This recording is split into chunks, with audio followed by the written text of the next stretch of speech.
लोगों के दिल धड़कते थे। जब मुसल्ले बिछाए जाते थे लोगों के चेहरे फट पड़ जाते थे। मगर खुदा की कसम तरह तरह की मुश्किलों के बावजूद हजरत बख्तियार काकी ने दीन का काम करना नहीं छोड़ा। यहाँ तक कि गैर तो गैर अपने भी करीब आए और करीब आकर कहा था, ए बख्तियार काकी हमारा कहना मान लो, लोग आपका कत्ल करना चाहते हैं। तो कुतुबुद्दीन ने कहा, अरे वो मुझे कत्ल करना चाहते हैं और गरीब नवाज मुझसे दीन का काम कराना चाहते हैं। नारे तकबीर, नारे तकबीर, नारे रिसालत, जश्न दस्तार बंदी, नारे तकबीर। कहा जब तक मैं मरूंगा ही नहीं, जब तक कि वो मकसद हल न हो जाए कि जिस मकसद का सेहरा गरीब नवाज ने मेरे सर पे बांधा है। और इसमें कोई शक भी नहीं है। अरे भाई अपने इलाके की बात है, ये बहादुरगंज शरीफ में मजार है। कारी आमिल साहब के ससुराल है साहब, अल्लाह उम्र में बरकत दे। आमीन, आमीन तो कह दो, आमीन, जोर से कह दो आमीन। वहां एक बुजुर्ग का मजार है, जबरदस्त वली है वो, मौलाना अब्दुल सलाम अलैहि रहमा। जी जी बेशक बेशक। हाफिज मिल्लत पर मौलाना अब्दुल सलाम का बहुत बड़ा एहसान है, बेशक बहुत बड़ा। और मैं वो बताता हूं कैसे। हुजूर हाफिज मिल्लत नाम है अब्दुल अजीज, रहने वाले थे भोजपुर के, पढ़ते थे मुरादाबाद में हुजूर सदरुल अफाजिल से। अचानक पढ़ने जाना बंद कर दिया, पैदल जाते थे भोजपुर से मुरादाबाद पढ़ने के लिए, बंद कर दिया। जब बंद कर दिया सदरुल अफाजिल को ख्वाहिश हुई कि बच्चा आया क्यों नहीं। जो ज़हीन बच्चे होते हैं उनकी तलाश उस्तादों को होती है, बेशक बेशक, है कि नहीं। और जब मकार हो उस्ताद पढ़ाता तो है मगर उसके हाल पे छोड़ दे, बोले जा तू जा। मगर जो पढ़ने वाला होगा उसे मारता भी है, प्यार भी करता। बेशक हक। मौलाना अब्दुल सलाम अलैहि रहमा आ गए मुरादाबाद, सदरुल फाजिल से मुलाकात हुई। जैसी मुलाकात सदरुल फाजिल से हुई तो सदरुल फाजिल ने पानी पिलाकर नाश्ता करा के पहला जुमला बोला था वो सुनिए। कहा मौलाना अब्दुल सलाम से कहा मुलाकात होगी और खूब होगी, मगर उससे पहले तुम हमारा एक काम करो। कहा क्या? कहा भोजपुर से एक अब्दुल अजीज नाम का बच्चा आता था, कई दिन से आ नहीं रहा, उसको बुला के ला, इसलिए कि मैं उसकी पेशानी में एक नूर का एक सितारा देखता हूं जिससे जमाने को रोशनी मिलेगी। सुभान अल्लाह, सुभान अल्लाह। मौलाना अब्दुल सलाम अलैहि रहमत चले, पैदल चल के भोजपुर आए। हाफिज अब्दुल अजीज अलैहि रहमा तलाश किए, जंगल में मिले, हाथ पकड़ के वहीं से माँ बाप से मिलाया, खानदान वालों से कहा इस बच्चे को इसके उस्ताद ने बुलाया है और मैं बुलाने मुरादाबाद से आया, मेरा नाम अब्दुल सलाम है। खानदान वालों ने कहा ले जाइए, ये तो जाने नहीं चाहता, हम कई दिन से जा रहे हैं, गौर से सुनने की बात है। मुरादाबाद लिए सदरुल फाजिल फखरुल्लाह मासिल मौलाना नईमुद्दीन मुरादाबादी के सामने सानुए अदब बिछाए बैठे थे। हुजूर सदरुल फाजिल ने चेहरा देखा और चेहरा देख के सर पे हाथ रखा और सर पे हाथ रख के कहा बेटा आइंदा ऐसी हरकत मत करना, मैं जो तुम्हें पढ़ाना चाह रहा हूं ना उसमें वजह है। कहा हुजूर क्या? कहा खुदा तुझसे दीन का बहुत बड़ा काम है। सुभान अल्लाह, सुभान अल्लाह। ये जुमला बोला, बैठे हुए थे मौलाना अब्दुल सलाम अलैहि रहमा, आपने वो जुमला सीने की तख्ती पर कंधा कर लिया, नोट कर लिया। आलिम दीन बने, फाजिल दीन मदीन बने, अल्लाह ने मुरादाबाद का मुहद्दिस बना दिया। आजमगढ़ के मुरादाबाद मुबारकपुर पहुंचे, मिसबाहुल उलूम जिसकी निस्बत से लोग आज तक मिसबाही कहला रहे हैं, जी जी बेशक, उसी में रहते रहते तबीयत अलील हुई और इतनी अलील क्या उस जमाने के नब्बाज हकीम बुलाए गए। हाफिज मिल्लत की नब्ज पे हाथ रखा, देखा और देखकर हकीमों ने कहा जो चाहो खिलाओ, कोई परहेज नहीं, इसलिए कि अभी ने कोई बचा नहीं सकता, बहुत मुश्किल है, आखिरी वक्त है इनका। इतना जब कहा और जब ये आवाज हाफिज मिल्लत के कान में आई तो हाफिज मिल्लत बिस्तर से उठ के बैठ गए वाह सुभान और अल्लाह बैठकर फरमाया कि जिन चीजों को खाना मना किया है उसने वो सब लाओ मुझे खिलाओ। वो कौन हकीम है जो ये कह रहा कि आप ये बचेंगे नहीं, मुझे कुछ नहीं होगा। सुभान अल्लाह। कहा हुजूर कोई वसीयत लिख दें। फरमाया वसीयत वो लिखता जो मरे, मैं अभी मरूंगा नहीं, मुझे अभी नसीहत करना है। बेशक सुभान अल्लाह। कहा हुजूर कैसे? कहा अरे इन हकीमों के इलाज को मैं नहीं मानता, मेरा इलाज तो मुरादाबाद ने हुजूर सगुल्ला फाजिल ने करके भेजा है। कहा मतलब?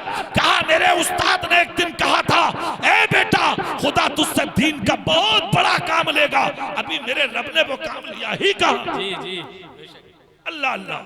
इतना जब कहा लोग हैरत में, अरे मियां चंद दिन लगे बीमारी जिस्म से दूर हो गई। और आज जो अल-जामिअतुल अशरफिया की सूरत में एक बहुत बड़ी यूनिवर्सिटी खड़ी है मुबारकपुर में, आपने बिस्तर से उठ के ये जमीन खरीदी और उसके बाद ये यूनिवर्सिटी आपने कायम की। सारी दुनिया पुकार उठी। आज समझ में आया सदुल्लाह फाजिल के कहने का मतलब क्या था। वाह वाह सुभान अल्लाह। खुदा दीन के काम के लिए चुन लेता है, मुश्किलें आती हैं मगर अल्लाह उनकी मुश्किलें आसान कर देता है। जिनसे खुदा दीन का काम लेना चाहता है तो मुश्किलें आई दिल्ली में हजरत कुतुबुद्दीन बख्तियार काकी पर, मगर मुश्किलों से टकराते रहे। तकरीबन 1000 मुनाफिकीन की जमात इकट्ठी हुई। कितने? 1000 मुनाफिकीन की जमात इकट्ठी हुई। और इकट्ठा होने के बाद सबने कहा भाई इस तरह अगर इसके कदम बढ़ते रहे तो पूरी दिल्ली इस्लाम से भर जाएगी। काफिर बोले इसका कदम रोको। जैसी कदम रोकने के लिए जमात हुई तो सबने कहा भाई ऐसे तो रुकेगा नहीं, क्योंकि काम इसके गलत नहीं है, काम सही है। सारे लोग कहा, मुनाफिकीन ने कहा भाई बातिल तो इसके बातों को करना होगा। कहा ऐसा भी मत करो। अरे मियां सारे मशवरों में एक मशवरा पास हुआ। एक फाहिशा औरत को लाए और उसे इनाम का लालच दिया, जिना बिल जबर का इल्जाम लगाने के लिए चल दिए कुतुबुद्दीन बख्तियार काकी की तरफ। शमशुद्दीन अल्तमश उस जमाने दिल्ली का बादशाह हुआ करता था। शमशुद्दीन अल्तमश ने इन लोगों को आता देखा। तख्त शाही पर तो था नहीं, अपने बाग में था। कुतुबुद्दीन बख्तियार काकी की उंगली पकड़ कर सैर व तफरीह में मशगूल था। हजारों लोग आ गए, गर्दो गुबार में अटा हुआ जिस्म, कपड़ा फटा हुआ, औरत कदमों में आके गिर गई। बादशाह ने कहा उठाने का हुक्म दिया, कहा उठाओ। औरत से कहा कौन है वो जालिम जिसने तुझ पर जुल्म किया है, मैं उसे जिंदा नहीं छोड़ूंगा। इतना जब कहा तो औरत ने कहा अगर मैं सच बोलूं तो शायद तुम यकीन न करो। बादशाह बोला बता तो। कहा हुजूर जो आपके सामने खड़ा है, जिसे आप आबिद कहते हैं, जाहिद कहते हैं, मुत्तकी कहते हैं, परहेजगार कहते हैं, अल्लाह का वली कहते हैं, इसी शख्स ने मेरे साथ में जिना बिल जबर किया। वजह क्या थी? दीन का काम करते थे, लगा दिया इल्जाम। सुनिए कितनी बड़ी मुश्किल सर पे आन पड़ी। शमशुद्दीन ने जिसकी उंगली पकड़े हुए थे छोड़ दी, और उंगली छोड़कर कुतुबुद्दीन का चेहरा देखा, और चेहरा देखकर एक जुमला बोला था, कुतुबुद्दीन हम तुम्हें अल्लाह का वली समझते थे। बख्तियार काकी ये क्या है? आंखें आंसुओं से भर गई, आंखें बंद की।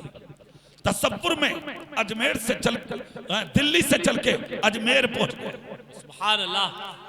गरीब नवाज ने जाते हुए एक जुमला बोला था, जब कोई मुश्किल आए आंखें बंद करके मुझे याद करना।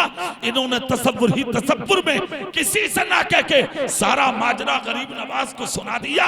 इधर से शमशुद्दीन ने पुकार कर कहा बख्तियार काकी जवाब दो, ये हजारों लोग खड़े हैं, क्या किया है तुमने? कुछ नहीं बोले। दूसरी बार बादशाह ने कहा कुछ नहीं बोले। जब तीसरी बार जलाल में आया बादशाह, जवाब दो बख्तियार काकी। आंख खोली, आंख खोल कर देखा तो एक तरफ शमशुद्दीन खड़ा था और दूसरी तरफ ख्वाजा मोइनुद्दीन खड़े थे। सुभान अल्लाह। दीन का काम करने वालों के लिए गैब से मदद उतरती है। बेशक बेशक हक। जोर से बोलो। ख्वाजा मोइनुद्दीन खड़े थे सामने। हजारों का मजमा देख के हिल गया। शमशुद्दीन के जिस्म लर्ज़ा पर अंदाम हो गया, झुक गया सामने। गरीब नवाज ने कहा रुक, सवाल क्या था वो सवाल कर। कुतुबुद्दीन खड़े रो रहे हैं। गरीब नवाज ने चेहरा साफ करके कहा रो मत, जिसके साथ खुदा की रहमत हो उसका जमाना कुछ बिगाड़ नहीं सकता। गरीब नवाज ने छड़ी उठाई, शमशुद्दीन अल्तमस से कहा बादशाह है तू, फैसला कर। है कोई बादशाह ऐसा जो गरीब नवाज के सामने बोले? बेशक। और एक बात बता दूं नरपत नगर वालों, जब तक खामोश है खामोश है जी। दुनिया वाले बोलने दो। जिस दिन करवट ले ली हिंदुस्तान के राजा ने, वाह सुभान अल्लाह, क्या बात है। अल्लाह की कसम किसी की हिम्मत नहीं होगी जो आवाज बुलंद कर सके। जी जी बेशक हक है। अभी करवट नहीं ली है उन्होंने, इसलिए कि इम्तिहान हो रहा है मेरा और आपका। जिस दिन हम सच्चे दिल से गरीब नवाज के बन गए, किसी की हिम्मत नहीं है जो उनके गुलामों पर उंगली उठा सके। बेशक सुभान अल्लाह। अभी गुलाम बने ही नहीं है हम। गरीब नवाज ने छड़ी उठाकर कहा शमशुद्दीन फैसला कर। शमशुद्दीन अल्तमश ने कहा हुजूर आपके सामने फैसला आप करेंगे। गरीब नवाज को जलाल आ गया। फरमाया फैसला आज न शमशुद्दीन करेगा, ना कुतुबुद्दीन करेगा, ना मोइनुद्दीन करेगा। हजारों लोग बोले फिर फैसला कौन करेगा? गरीब नवाज ने फरमाया आज फैसला इस माँ के पेट में पलने वाला बच्चा करेगा, और ये बच्चा बताएगा कि मैं किसका हूँ। इतना सुनना था, मजमा हिल के रह गया। क्या ऐसा भी हो सकता है कि माँ के पेट का बच्चा बोलेगा मैं किसका हूँ? गरीब नवाज ने फरमाया आज तक नहीं बोला, आज बोलेगा। सुभान अल्लाह। कहा अगर ऐसा है तो फिर करिए। गरीब नवाज ने छड़ी उठाई, औरत के शिकम की तरफ करके कहा बेटे बता दे किसका है। नरपत नगर के इस मदरसे के सहन में बैठने वालों, पहली बात तो यह है कि आपने कहा बेटे, इसका मतलब गरीब नवाज ने माँ का पेट ही नहीं बल्कि माँ के पेट के बच्चे को भी देख लिया कि बेटा है या बेटी। जी जी बेशक बेशक। किसका है?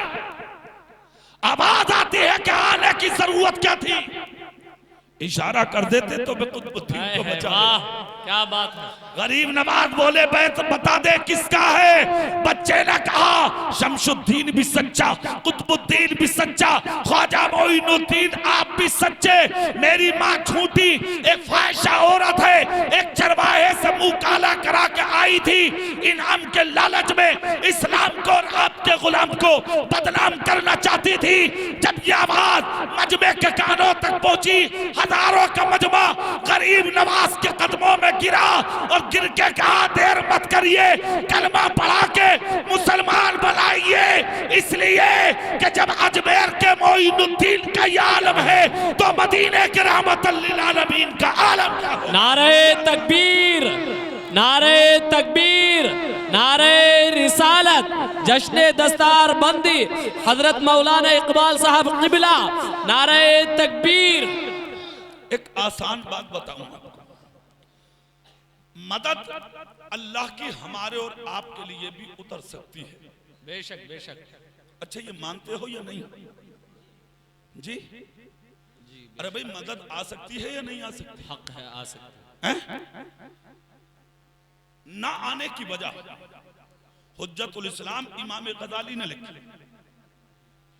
कहते हैं कि मदद ना मिलने की वजह एक है और वो ये है कि तुम झूठे हो गए, तुम सच्चे हो जाओ। जिस दिन तुम सच्चे हो गए अल्लाह की मदद उतर पड़ेगी। बेशक बेशक बेशक।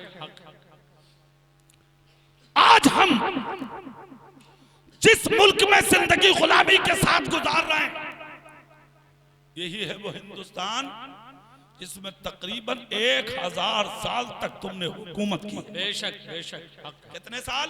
1000। अरे अपनी बात तो जोर से कह दो, कितने? 1000। और मालूम है कब? जब लंका, बांग्लादेश, पाकिस्तान इसी में था, हिंदुस्तान मिलकर के एक जगह था, हुकूमत तुम्हारी थी। वाह सुभान अल्लाह। आज लंका अलग, बांग्लादेश अलग, पाकिस्तान उधर टुकड़ों में, खाली हिंदुस्तान, और उसमें भी झुके फिर रहे हो तुम। कुछ नहीं है तुम्हारे हाथ। तुम्हारे हाथ तो एक ही चीज रह गई है। 6 महीने शादी को हुए, अब्बा से अलग। 6 महीने शादी को हुए, अम्मा से अलग। बड़े भैया से बंटवारा, मकान अलग अलग, दीवार खड़ी होगी। सुबह को बुनियाद रखी जाएगी, बोले क्या करेगा? बोले मकान बनेगा। रात को लठियां इकट्ठी कर रहे आप। भैया क्या बात है? बोले कुछ ना, लट्ठी इकट्ठे होंगे। बोले क्यों? बोले सुबह को बुनियाद रखी जाएगी। अल्लाह, ईमानदारी से बताओ यार, बुनियाद में लठियों से क्या मतलब भैया? अल्लाह, अरे बोलो यार, कोई मतलब है? नहीं। झगड़ा काय का है? ईमानदारी में झगड़ा होता है कहीं? इसका मतलब तेरी नियत अच्छी नहीं है। कब्जा करेगा दूसरे पे, कब्जा करेगा। कब्जा सुबह को 4 अंगल भाई की दबाएगा, पड़ोसी की दबाएगा, गरीब की दबाएगा। क्या तेरी कब्र में जाएगी वो? जमीन जुतवाना जाएगा तब दूसरे की डोल काटेगा। ये हाल है आज तेरा। मकान बनाएगा तब दूसरे की जमीन पर कब्जा। आप कह रहे हैं कि हमारे लिए मदद ही ना उतर रही, बाद में उतरवाइए मदद। पहले ऐसे कर, दूसरे की जमीन जाके छीन ले, किसी के घर में घुस जा। यही काम रह गया तुम्हारा। ना भाई भाई को देखता, ना पड़ोसी पड़ोसी को, ना रिश्तेदार रिश्तेदार को, कोई किसी के काम आने वाला नहीं। तुम्हें तो सिर्फ लुक़्मे मिल जा, चाहे हराम हो या हलाल। तुम्हें कोई मतलब नहीं है हराम और हलाल से। बस एक ही बात देख लीजिए, अरे मियां हम तो लुट गए, हम तो मर गए। वो कौम मरने से कभी बच नहीं सकती जिसकी नियत सिर्फ हराम पर। आप हलाल खाना शुरू करें, जाहिर और बातिन दोनों में मुसलमान बने, आपकी नस्लें भी कभी भूखी नहीं रह सकती। अरे जोर से हमने बादशाहत की है यहां 1000 साल। लंका, बांग्लादेश, पाकिस्तान मिलकर के जब चारों एक जगह थे तो हुकूमत तुम्हारी थी। आज क्यों लुट गए? आज क्यों छिड़ गया सब कुछ? जानते हो हुकूमत क्यों थी तुम्हारी? उसकी एक झलक दिखाता हूं तुम्हें। हाल ये था उस जमाने में जब किसी को किसी वजह से जेल में डाल दिया जाता था ना, जेल में 4 साल, 5 साल, 10 साल मुकदमा चलता था। और जब फैसले की तारीख आती थी तो मुजरिम जज के सामने रोता था और रो के कहता था, जज साहब मैं 5 साल से बिला वजह जेल काट रहा हूं, मैं मुजरिम नहीं हूं। मेरी बेटियां, मेरे बेटे, मेरी माँ, मेरी बीबी, मेरा खानदान, मेरा मुंह तख्ती होगी, मुझे रिहा किया जाए। जज कुर्सी से कहता था, चल ठीक है, हम तेरा गड़गड़ाना कबूल करते, एक शर्त है, बड़ी गौर से सुनिएगा। बोले क्या? कहा निकल जा, अपने गांव में चला जा और किसी दाढ़ी वाले, टोपी वाले नमाजी को बुला ले। सुभान अल्लाह, सुभान और वो नमाजी आके कटघरे में खड़े होकर ये कहते कि ये काम इसने गलत नहीं किया था, इसका जुर्म इसका नहीं है, ये मुजरिम नहीं है, हम तुझे रिहा कर देंगे। क्या बात है, सुभान अल्लाह। तारीख इसी हिंदुस्तान की है। निकलता था वो कटघरे से, हथकड़ी और बेड़ियां निकाली जाती थी उसकी, घूमता था पूरे इलाके में, पूरे गांव में। भाई से कहता था मेरी गवाही दे दे। भाई कहता था हाँ, कत्ल नहीं किया था तूने, जो तेरी गवाही दे दूं। पड़ोसी से कहता था चल मुझे छुड़ा ले। पड़ोसी कहता था तूने चोरी की थी, नहीं छुड़ाऊंगा मैं। किसी की जमीन मारी थी, नहीं छुड़ाऊंगा मैं। भाई भाई का साथ नहीं देता था, पड़ोसी पड़ोसी का साथ नहीं देता था, रिश्तेदार रिश्तेदार का साथ नहीं देता था। आज तो 100 रुपए में झूठ बुलवा लो। रामपुर की कचहरी में जाकर देखो, लाइन लगी पड़ी है। क्यों लाए भाई? बोले कुछ ना, जमानती लाए, जमानती। एक प्लेट बिरयानी में गवाही दे रहे। अरे वाह मुसलमान, अजीब हालत है यार तुम्हारी। 3 दिन घूमने के बावजूद झूठी गवाही देने वाला नसीब नहीं होता था। हाँ, अगर वो सच्चा होता था तो एक ईमान वाला, टोपी वाला, दाढ़ी वाला जाता था, कटर्रे में खड़े होके खड़ा होता, जज कहता था क्या ख्याल है इसके बारे में, तो ये दाढ़ी वाला, टोपी वाला, कुर्ते पैजामे वाला मुस्कुरा के कहता था जज साहब मेरे भाई ने कोई जुर्म नहीं किया है, इसे बिला वजह फंसाया गया था, खुदा की कसम तारीख हिंद बताती है।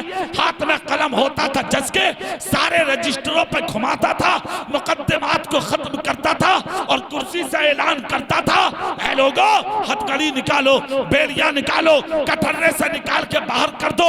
जज कहता था हमारी अदालत आज तुझे बाइज्जत रिहा करती है, 5 साल तक जो तुझे बिला वजह कैद में रखा ये मुआवजा हिंदुस्तान की हुकूमत की जानिब से तुझे अता किया जाएगा। हाथ जोड़ के जज माफी मांगता था, वकीलों की जमात सामने आती थी और जज के सामने कहती थी जज साहब हमने 5 साल तक वकालत की, हमारी आज तक नहीं सुनी गई। एक दाढ़ी देख के, एक टोपी देख के, कुर्ता पजामा देख के, सजदों का निशान देख के आपने इसे रिहा कर दिया। जज कहता था वकीलों अपनी जबानों पर ताले लगाओ, हमने रिहा इसलिए किया है कि तुम्हारी 5 साल की वकालत एक तरफ और एक मुसलमान की आज की वकालत एक तरफ, इसलिए कि तुम्हारी वकालत झूठी हो सकती है, मोहम्मद मुस्तफा का गुलाम झूठा नहीं हो सकता। ये तुम्हारी तारीख। अब तुम्हारी माने कौन है? जमीन जोत रहे हो तो दूसरे की मार रहे हो तो, अरे बोलो, मकान बना रहे हो तो दूसरों की दीवारें गिरा रहे हो तो, अगर मूंगफली ले रहा तो तुलवा में बाद में है, पहले उठा कर टूम ले। अरे बोलो भाई, अरे और तो और आलू चुरा रहे हैं, आलू हाँ खोदने जा रहे हैं, आलू वापस आ रहा तो इतनी खेत वाला ले जा रहा है, इतनी खुद ला रहा, तेरे बाप ने रख दिए लेके। अगर बाग रखाने जा रहा किसी के तो इतने बाग वाला ना खा रहा जितने खुद खा रहा, रिश्तेदारों को और पहुंचा में, और ये कहते हैं बोले डाली खरीदी है हमने। खा हराम कब तक खाएगा? हराम के लुक़्मे रंग जरूर लाते, मालूम है तुम्हें? कान खोल कर सुनो, मुसलमान हो तुम, मुसलमान, यही हराम के लुक़्मे आज तुम्हें इस मंजिल पर लाकर खड़ा कर चुके हैं कि तेरी 25 साल 20 साल की बेटी तेरे घर से तेरी इज्जत का जनाजा निकाल के ना भंगी देखती, ना जमात देखती, ना मुस्लिम देखती, ना गैर मुस्लिम देखती, निकल के तेरे घर से चली जाती है। अब तेरी औरत कहती है मेरी बेटी हुस्न की मलका थी, हुस्न को नजर लग गई। बाप कहता हमारी बच्ची को किसी ने कुछ करवा दिया, मैं जलसे से ऐलान करता हूँ ना हुस्न को नजर लगी, ना किसी ने कुछ कराया। तेरे हराम लुक़्मे रंग ला रहे हैं, तेरे हराम लुक़्मे आज असल ला रहे हैं। अगर चाहते हो कि तुम्हारी बेटियां तुम्हारी इज्जतों का सौदा ना करें तो एक रोटी की जगह आधी रोटी अपनी बेटी को खिला दे।